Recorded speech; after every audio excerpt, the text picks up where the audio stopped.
everyone, welcome to the Horror Room. I'm Travis Bruce, and today we're doing another indie horror spotlight. Today I have with us, he's a screenwriter, and he has a screenplay that was actually featured at the Magic of Horror Film Festival this year. I had the pleasure of going to, and it's called Three Nights on the Plains. I have with us Rob Walker. Rob, welcome to the Horror Room. Thank you for having me. This is a delight. Thank you so much. Man, it's great having you on, man. Now listen, tell us a little bit about Three Nights on the Plains. So Three Nights on the Plains is a short horror script. It's a folk horror western, essentially, with shades of fairy tale.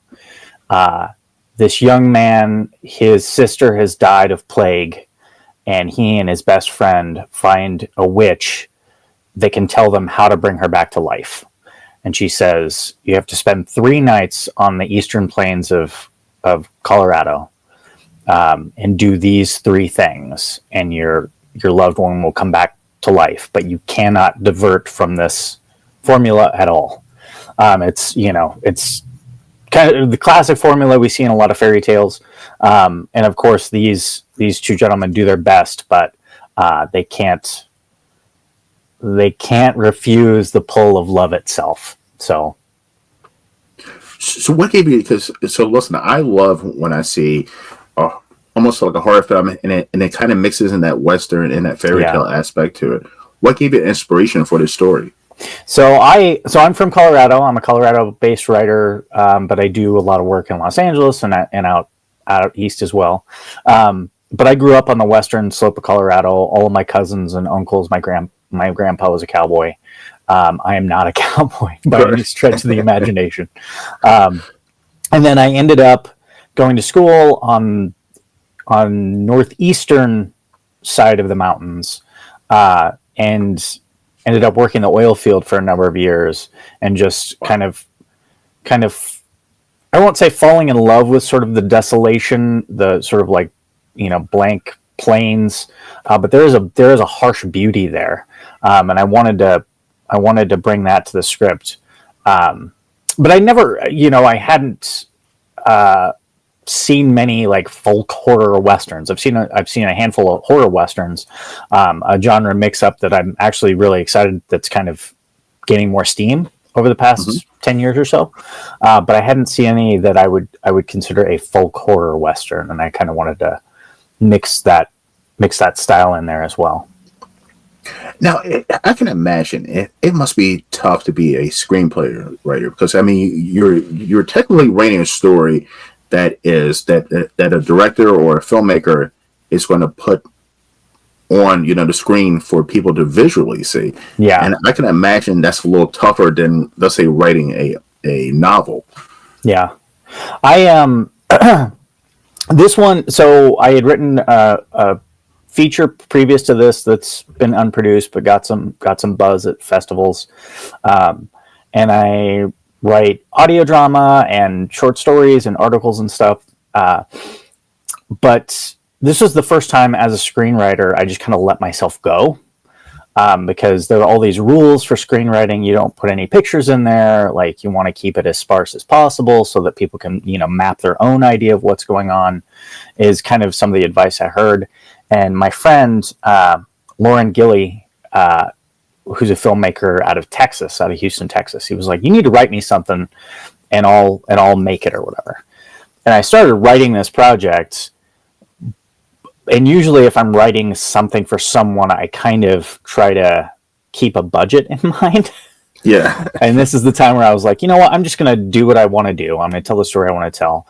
And I want to make sure that it's, because you're right, it's not a movie. People are reading it for the first time, and I want to make sure that it's a pleasure to read, and when they're looking at the script they get a sense of what this feels like. So there's old English wood cuts in there, kind of distilling the scenes, and I wanted it to have some stark poetry to it as well, that you might not see on the screen, but you would definitely feel while reading it. So yeah, it's a different experience being a screenwriter, because you're not making the movie, you're telling the story. But this is definitely a case where I was like, oh, I want people who read this to actually really enjoy reading this, not just as a blueprint. Now, when you were writing the story, did you have in mind that this was going to be a short film? Um, yeah, kind of. I sat down. It's very rare that this happens. Normally, when I work on a project, it's stops and starts and fits, and sometimes I pre-plan certain parts of it, sometimes I don't, and you're kind of like going back and reconfiguring certain things so that everything makes sense. And then there's the editing process.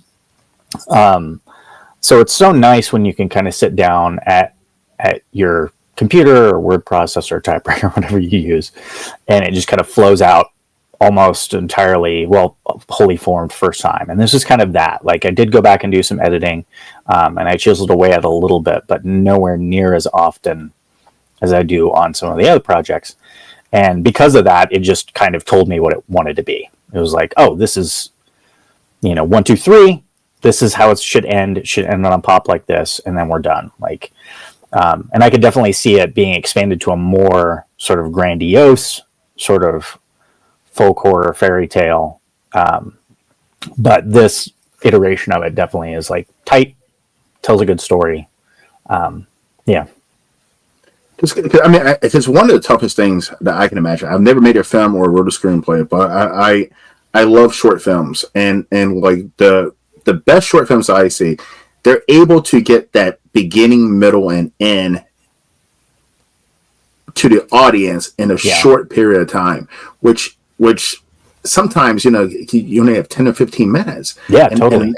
And that has to be tough. Yeah, I think that. So I'm a huge fan of short stories. I love Ray Bradbury. And he used to tell people he's not into really writing full novels, even though he wrote Fahrenheit 451, probably his most famous work. He wrote Something Wicked This Way Comes. But The Martian Chronicles is a novel that's just a bunch of short stories that kind of thematically link together. And he used to tell people, I'm a sprinter. I like to tell short stories. And I love the short format so much for that reason, that you can kind of pack a punch. Sometimes you only have a limited amount of time, like 10 minutes is pretty standard. Sometimes it's less. I've seen really killer short horror films in like the 2 to 3 minute range, which is crazy to me. Yeah. And I feel like you can be a master of the short form, and also expand out. But I don't know how many folks who are on a grand scale doing features, doing big features. I'd love to see some of those people try to do shorts again. I know it's seen as kind of like the the entryway into the business or into the discipline, but I feel like I wonder what a George Miller short film would look like. I wonder what a Catherine Bigelow short film would be like again. I bet they would relish the opportunity to have that sort of restriction, I guess.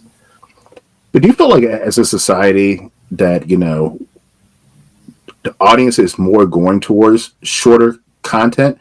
Because it feels like long form content is not the way anymore. Like, I mean, especially with a younger audience, TikTok and YouTube Shorts. It seems like, I mean, I even notice, even as YouTube creator, when I post a YouTube short at something like 30 seconds, it gets way more views than my long form content. Fascinating. That's a great question. I feel like people are definitely wanting shorter formats when it comes to like the videos they consume, but movies seem to be getting longer. So I feel like maybe we're witnessing sort of a branching off, kind of like we did with television and film in the 1950s, or maybe even theater and movies at the turn of the last century. And maybe people have different appetites for different formats. I could definitely see, I love movies, but I also watch interview shows. I watch shows on TikTok, and it's different skills, stretching different muscles for the creators. I've noticed, but both of them are valid, I would say. Because I'm 42, and it seems like, so I mean, the last movie that I saw in the theaters that was over 2 hours long, it it was tough. It was tough for me to finish. I was like, whoa. I'm like, it seems like my attention span had gotten shorter. Like, like I feel like that 90-minute is that sweet spot. Like that's the longest. Now there's some movies like Batman and so forth I can watch, but when it comes to horror, I can't. My brain can't watch slashers or horrors that go over 2 hours long. Yeah, I feel like horror and comedy kind of live and die on brevity. And I kind of agree with that, particularly with those two genres. I feel like the 90-minute mark is really sweet. So I have a 10-year-old son, and he was asking me about movie lengths, and I was reminded that I think it was like House of Frankenstein is something like, I think it's like 70 minutes long, and you're not going to really find a movie that's 70 minutes anymore. Like we're looking at 90 to start, and then it goes up from there. Yeah, I am pro bringing back intermissions. Yeah, because if I'm drinking a bucket of soda or whatever it is, I am going to have to use the restroom at some point. Yeah, I'm with you there. I don't know. I feel like it's this really weird time because a lot of people have pointed out that movies seem to be going to television. So if you look at something like The Penguin, they're telling a singular story in a season that would essentially be a movie, but it's 6 hours or 8 hours or 10 hours long. And people might be more warming up to the idea of like, I'll get a huge story, but I want it in chunks or whatever, manageable, hour-long chunks, which, we change anytime we get new formats, anytime we get new technology, we kind of change and reinvent how it's watched and how we put it together. So it's interesting stuff. It is interesting because I remember just even a couple of years ago, I was able to sit through the Avenger movies, and those things were like 3 hours long, and I didn't mind it, and it just seems like now maybe I've gotten used to short content and like an hour and a half tops is. Yeah, well, and I also wonder. I've heard some people make the argument, well, you're paying a lot of money for a movie ticket nowadays. People want more bang for the buck or whatever. And I don't necessarily equate, like, I paid this much for a movie ticket. You have to give me like 2+ hours of entertainment. Yeah. That's not, I just want the artists to tell the stories they want to tell in the best way they know how. And sometimes that means letting them go. And sometimes that means you need an editor to come in there and be like, you got to kill your darlings a little bit. And sometimes I wonder if what that process is like. Like, is it this sort of litigation in the editing room of like, this has to be this long, which I can respect. Like if you're an artist, to give the story room to breathe. But there is also something to be said for like,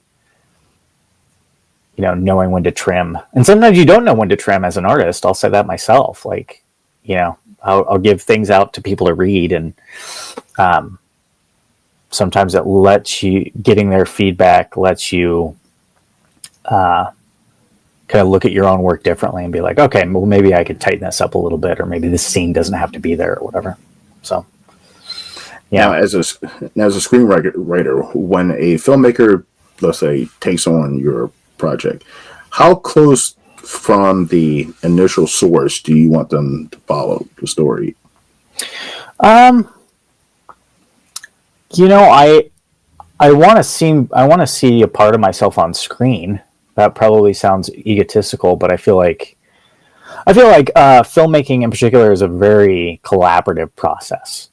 And I feel like everyone has a right to kind of see a piece of themselves on screen, from the writers to, of course, the performers and the directors, but the people who do costuming and lighting, those people have kind of a say in how that stuff looks. So I feel like I want to see I want to hear my voice at some point, but I don't feel the need to get super precious. At least I haven't in the past. Yeah.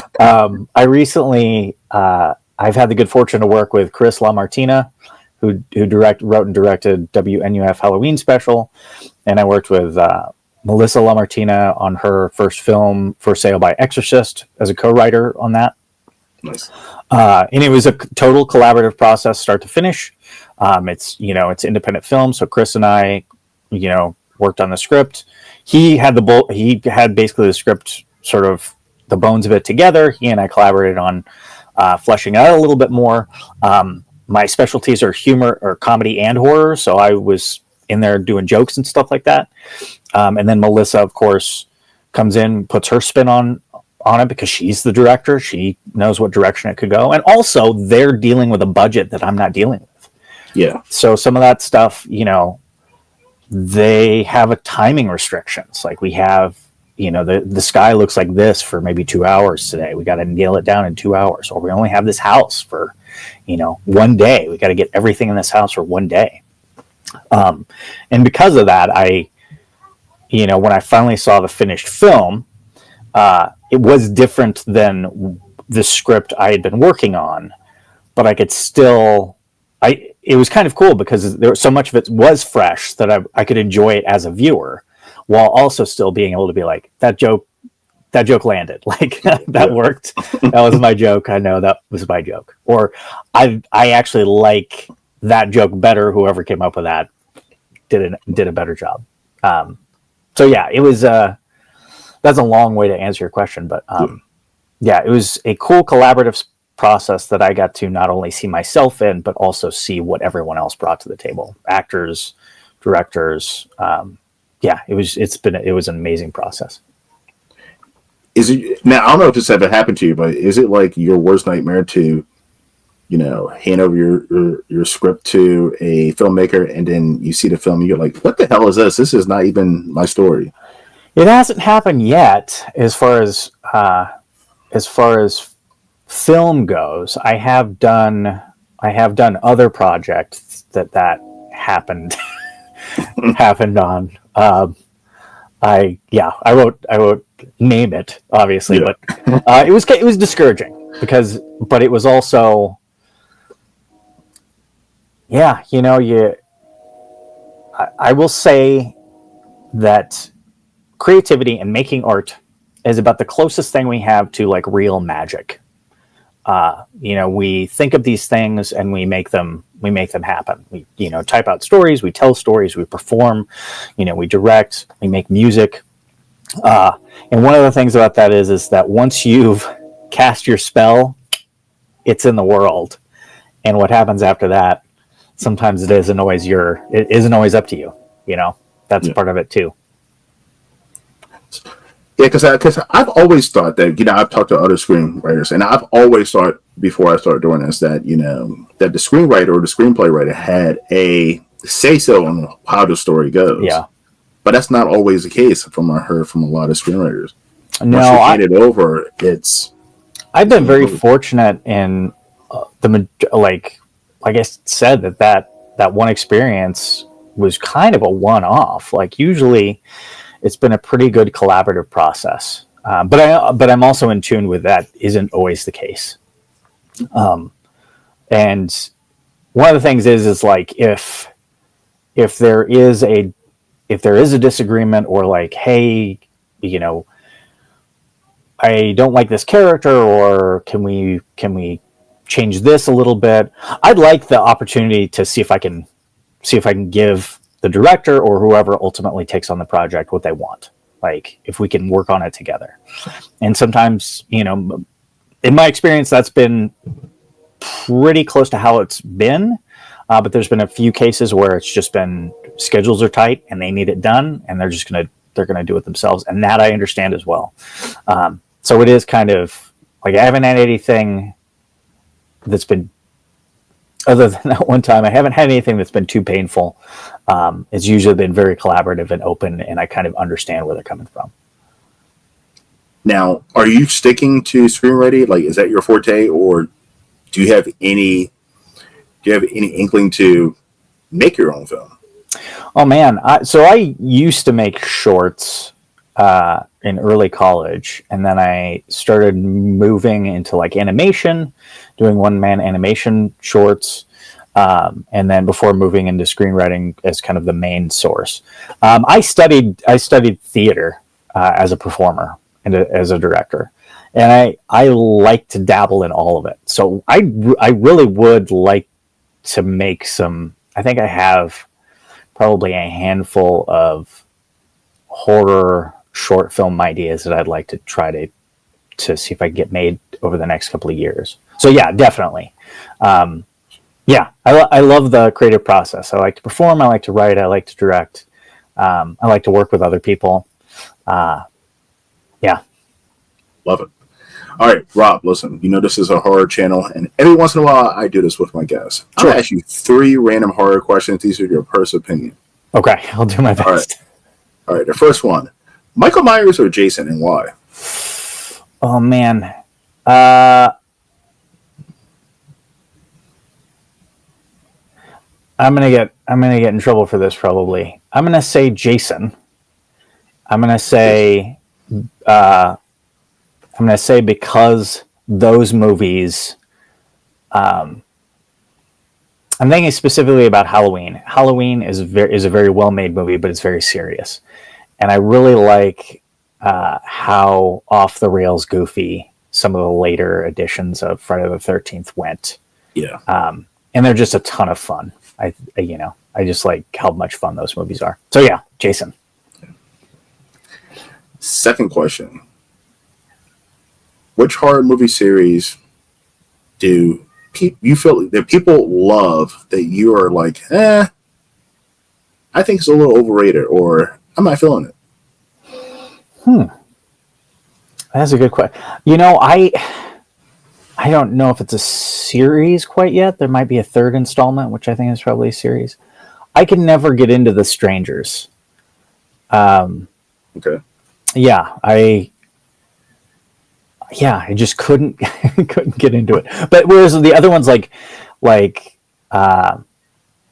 Saw, that's not my particular brand of favorite horror, but I enjoyed a handful of them and understand why people like them.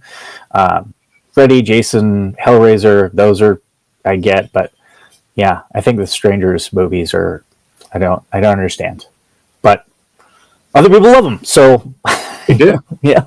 Yeah, because I mean that's the only series. There's a third one out right now that was horrible, but like that's the only series where I actually like the sequel. I like part 2 better than I do the original or anything else. Yeah, I'll have to give part 2 another shake. Yeah.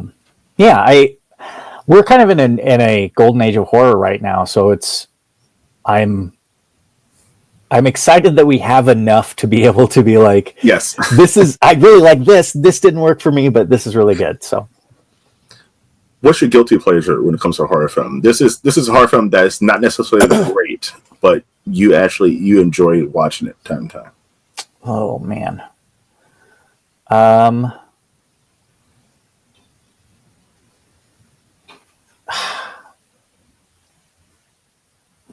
So this one isn't necessarily it's an action movie that is cloaked in horror, but every once in a while I return to it and am disappointed anew. And it's Van Helsing. I love the Universal monsters. The Mummy, the Mummy remake they did with Brendan Fraser, I think is fantastic. And I was like, you got Dracula and Frankenstein and the Wolfman and it's period piece kind of. And the first 10 minutes of that movie are black and white and they look and feel kind of like the old Universal monster movies. And Hugh Jackman is just having the time of his life, but that movie's not good. But it includes the vampire ball at the end, which is fantastic. So even that movie has like moments where it's like, wow. And then vampires have egg sacs for reproduction, and that doesn't make any sense. So I like Abraham Lincoln Vampire Killer. Really? Yes, I actually like Vampire Hunter. Yeah. Hunter, yeah. I actually enjoy that. I know that's a book, and everybody said the book is way better than the movie. it's not a good movie. It's not a good movie, but Yeah. it's fun to watch. Yeah. There you go. I feel like um, movies are so hard to get made, and so even the ones that don't work, you kind of got to take your hat off a little bit, because it's Mhm. like, you got this made. Yeah, That's that's saying something. And usually, even the worst ones have, like that one scene or that one exchange where it's like, wow, that's incredible. If the rest of the movie could have been like this, like, you would have really had something. But I agree. Actually, I do movie reviews for this channel too. There has not been a movie. I'm pretty sure I can think of one if I really thought about it. But normally I can find something good about a positive yeah, about any movie I watch. It's extremely rare. I mean, it's extremely rare. I don't think I've ever, like, I do a 5 star. I don't think I've ever given a movie a 0 out of 5 stars. Like, so I mean, there's never a movie I've seen that there was something positive I can point out about it. yeah. I mean, a lot of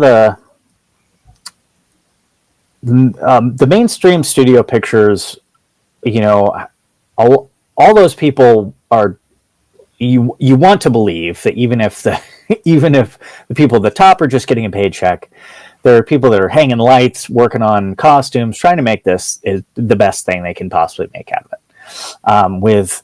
With independent film and low budget film, that's even more distilled. So these people are working their butts off. They're trying to make this work. Sometimes with no money whatsoever. Sometimes with negative money. They're just throwing money into this hole because they want to see this thing exist. And I think that is commendable. That's really special. Yeah. And that's, that I think is why it's very rare that you have a movie where it's like, oh, everything top to bottom is terrible. Like, There's one. There's one that comes to mind now. oh, Winnie the Pooh, Blood and Honey. That movie is bad, and I didn't like that movie at all. No, so that one. I haven't seen it. I'm probably not going to. Yeah, Um, it's the yeah, cash grab. It's the cash grab. and that's the sticking point. I think is like, if it's a cynicism, if it's like, oh, we can do this just from, like, even if you think about Roger Corman, like, Roger Corman was a consummate businessman, but that dude managed to craft some really beautiful movies with some really talented actors, like the Poe films with Vincent Price. I agree. Incredible. But he also knew, like, okay, we can make money doing this and stuff. So, but if it's pure cynicism, yeah, I agree, that doesn't quite work. Yeah, it's not fun, and I just felt like they took the Winnie the Pooh and to draw people in, and Yeah, didn't put no effort or no creativity in it at all, and yeah, it shows it, unfortunately, and it shows it. that's a shame. Yeah. So, Rob, where can everyone find you and your work? So I have a Linktree, Rob Walker Films. All of the stuff that I work on is on the Linktree. My humor stuff, humorous articles, audio drama stuff you can find on there. Stuff I've written for video. Yeah, basically everything that I've worked on or am working on is on that Linktree. Awesome. Listen, and by the way, everyone, the link to Rob's Linktree is to be down in the description, so definitely click on it. And also, I would like also once again give a shout out to Magic of Horror Film Festival. Yes. Listen, they're doing great things over there. So definitely, if you're out in that Richmond, Virginia area next year, definitely check them out.